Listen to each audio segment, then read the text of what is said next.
हजरत मौला अली फरमाते हैं 3 मौकों पर अहमक की पहचान होती है। जिस चीज में कुछ हासिल न हो उस पर गुफ्तगू करने से, जिस चीज के बारे में पूछा ही ना जाए उसका जवाब देने से, और अपने अमूर कामों में लापरवाह होने से अहमक की पहचान होती है। आज का मौजू है यूरिक एसिड से अमराज बढ़ने लगे। यूरिक कहते हैं पेशाब को, एसिड कहते हैं तेजाब को।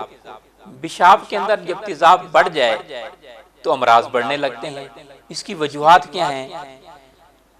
जब हमारे जिस्म के अंदर एसिडिक चीज़ों का इस्तेमाल ज़्यादा हो जाता है, अल्कलाइन चीज़ें हम कम इस्तेमाल करते हैं, तो यूरिक एसिड के अमराज बढ़ने लगते हैं।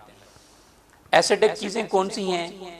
मटन की बनी हुई चीज़ें, बीफ की बनी हुई चीज़ें, जंक फूड, बेकरी मसनूआत, प्रोटीन वाली चीज़ें इस्तेमाल करेंगे तो हमारे जिस्म के अंदर यूरिक एसिड बढ़ेगा। अल्लाह ताला की नेमतों में इलाज भी मौजूद है। हम अल्कलाइन चीज़ें खाना शुरू करें, हम अल्कलाइन चीज़ें खाना शुरू करें, एसिडिक चीज़ों का इस्तेमाल कम कर दें। जिनको यूरिक एसिड का मसला है,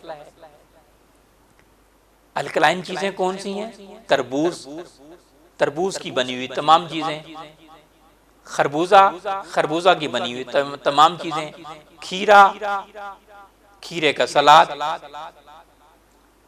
पुदीना और सब्ज़ धनिया की चटनी, ताज़ा फ्रूट और ताज़ा सब्जियां इस्तेमाल करें तो हमारा यूरिक एसिड जो है वो कम हो सकता है इंशाअल्लाह।